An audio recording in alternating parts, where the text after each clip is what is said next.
Line 2 or 3, line 3, Scott in Mississippi. Hey. How's it going? Hey, how are you? Hey, Martin. How are you? I'm doing pretty good.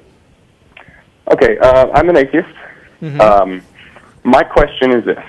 I have a friend who is a young earth creationist. Mm-hmm. And unfortunately, he's also a public school biology teacher. Wow. Oh, dear. Yeah, that's... Put the cat among the pigeons there. Okay. Yeah. And so I know, and I've known for a while... What grade level? I don't know exactly. I think it's like 4th to 6th, kind of, somewhere in there. Okay, so, I mean, I didn't go through any evolution teaching until I was in high school, and even then it wasn't very well done. Well, I know he is evolution because he told me that. Okay. Yeah. But he prefaces it with, this is bullshit, basically. Oh, that's the worst of both worlds. This points, I think, just to a general problem that we kind of have in our educational system, which you have, teachers who are getting into this network where everyone's underpaid and it's an underappreciated, it's thankless work.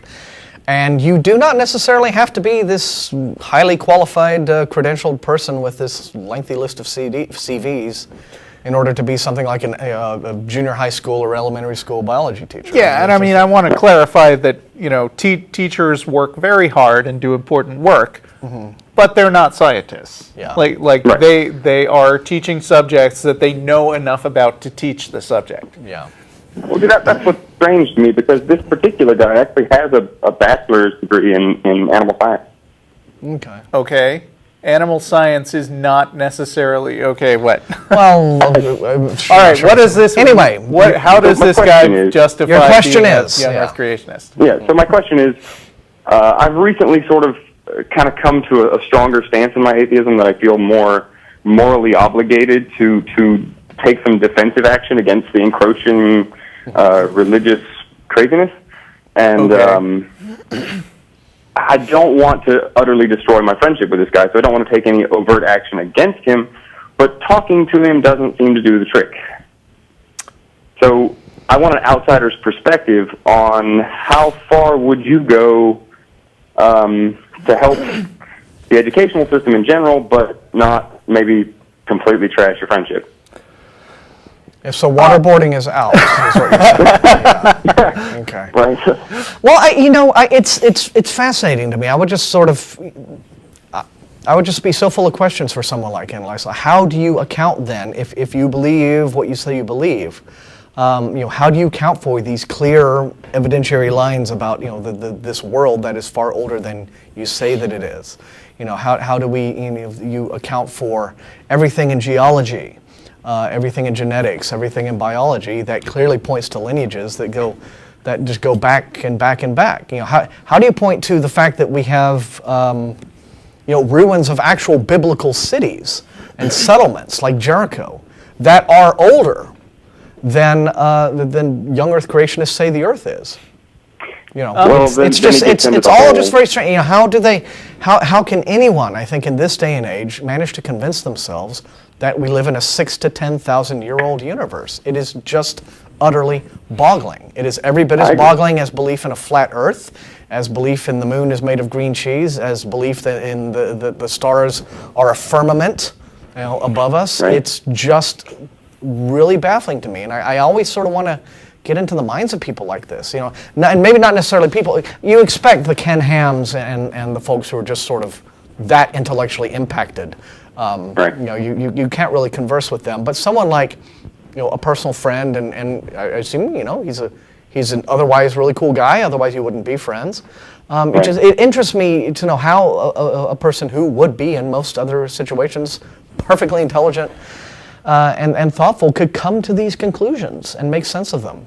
Yeah, so that would just be my approach. I would just be peppering this guy with questions all the time to kind of figure him out. Although that is from the how do I fix him kind of direction, and I just want to remind you that if you come from the other direction of how do I stay friends, the easiest answer is don't bother him. I just heard a very good talk by Greta Christina at the Texas Secular Convention, in which she said, I know it sometimes feels like the whole weight of the world is on your shoulders, and if you don't jump out and be active right now, then the Christians will take over the country. But just remember that you personally are not Buffy the Vampire Slayer. Right. Now, having said that, I do advocate people getting into arguments with Christians because it's fun and it's good practice. And as long as the both of you are having fun, and you probably need to come to grips with the chance that most likely you will never change your mind, his mind. Right. Have all the conversations you want. And when I say it's good practice, I mean sometimes he will come at you with questions that are hard to answer. And what you're going to do is you're going to go and find the best book you can teaching evolution to a layperson, and you're going to check out talkorigins.org, and you're going to figure out the answers to those questions. So in essence, you're going to be arguing with him so you can learn stuff yourself, not necessarily so you can teach him stuff. You might also want to discreetly check out what the school board has to say about how well this guy is doing teaching science, because it seems like if he's going out of his way to say, oh, I'm going to teach you evolution now, but it's all nonsense, he's actively undermining accurate science education. Right. And I think his biggest thing is he teaches it, he tells them basically, you have to know this to pass your test, so let's just do that. Right, and this is another thing that I would point out to him, that, I mean, I would hammer home the fact that he is very much in the minority among, if he were to talk to some practicing biologists, he would realize that, like, maybe 1% of biologists would agree with the things that he's saying. And so, he may have this religious conviction, but rather than just trying to persuade him, like Martin said, I mean, Martin's approach is really good too. Right. Well, it's all in the interest of sort of figuring out, if you know why he thinks the way he thinks, then you can form your questions accordingly. Right. And that's not like an appeal to authority or popularity fallacy that Russell was making just then either. Pointing out what a tiny percentage of the actual scientific community rejects a foundational principle like evolution. Because when you actually do have a field of experts, authority matters. Right. And a general consensus among the scientific community does matter when you're talking about actual experts. So when in a case like that, it wouldn't be the kind of fallacious argument that it would ordinarily be. Right. But yeah, I'm curious to know. I can tell you a bit about what he thinks as far as justifying, because we have gotten into it several times. And the funny thing is, when I really probe his arguments, he sort of just lets them collapse, almost like he knows that they're not anything. Oh, so he's bad at it. Yeah. He sort of eventually reverts to sort of this emotional, almost like I had an experience kind of thing, and that's what makes me construct all this stuff. And this is where it comes up that he's in the minority, because I would point out to him, you are not in the business of teaching kids personal feelings. You are in the business of teaching kids, accurate, accepted science. And if you were to preface some of your math lessons by saying, hey, look, we've been to, you need to write down that you can calculate the volume of a rectangular cube thing by multiplying the width times the height times the length. But really, that's nonsense. He would be doing a poor job teaching. You got to know this Pythagorean theorem thing just for the test. But really, but it's a big conspiracy. If I know in my heart that God just made numbers to be pretty things on birthday cakes, then that's really all you need to. Right. And he does go into the whole science is a big conspiracy sort of thing, and he believes in like the whole pre-flood canopy and the literal flood and all. Yeah, he needs a new job. And I mean, you can still be sympathetic to him and say, look, man, I know your experiences make you feel these things, but keep sight of what your job is. Right. Yeah, and that's kind of where I've come up to, but then I've kind of hit this point where I feel like I guess maybe I am guilty of a little bit of feeling like I'm Buffy the Vampire Slayer, but Right. Well, I mean, it's not an ignoble cause to fight for, right? I mean, this is we're talking about a man who is an educator, who's in a position to shape young minds and all that sort of thing. Yeah, so it he is has a important. responsibility to the fact, and expanding upon, I guess, what we've been talking about. And I don't know if this is the case specifically with your friend, but I do know that there are among evangelical Christians. Many of them want to get into these teaching positions specifically and very deliberately to understand children's comprehension of accurate science, to get to sneak creationism in there however they can, or not even sneaking it, just boldly and out and defiantly teaching creationism in grade school and high school, public school science classes as if it were science. And they get to a certain point where they just feel, we don't care anymore. We don't care what the law has to say about this sort of thing, about separation of church and state.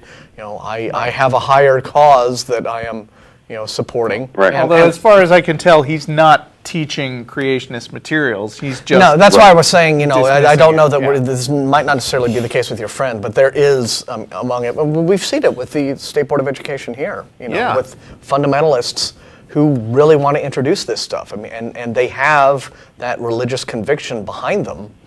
And they feel that experts in scientific fields are people to be stood up to, and not people to be to be respected for their expertise. Yep. So it's crazy, But that's the power that religion has over people's minds. Right. And that kind of leads into my second question. Well, make it quick. Yeah, because we want Okay. we got other folks online, but let's do it. Sorry. Okay. It was just sort of do you think it's really useful for people engaged in sort of like these YouTube channels and stuff, propagating or extending atheism and atheist thoughts and philosophies and telling people? Do you think that really gets through? I don't know, Martin, are we totally wasting our time sitting here talking to people on the internet? I don't think so. I mean, the internet is like any other media in that the majority of people seek out media that espouses views they already kind of agree with. That's just a known kind of human behavior, but at the same time, I know that the internet's a very powerful tool. A lot of people are already giving it a great deal of credit for.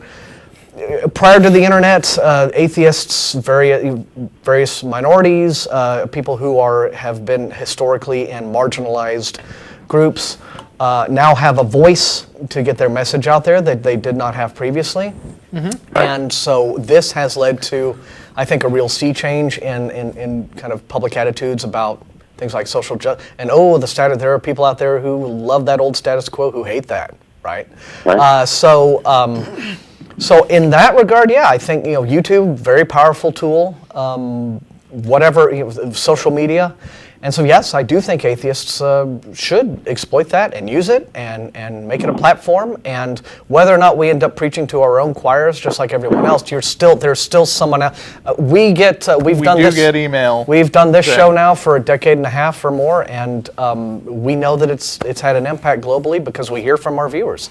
So we get lots and lots of people writing to us saying, I never believed in God, but I never had a term for it, and now I'm much more outspoken myself. Or I did believe in God, I've kind of abandoned that idea. I'm still not ready to call myself an atheist, but I don't have I'm not as firm in my religious convictions as I used to be, and all that is progress. Good. Well then, good. That will definitely help spur me forward. All right. Thanks for the call, man. We guys. appreciate it. Thank you.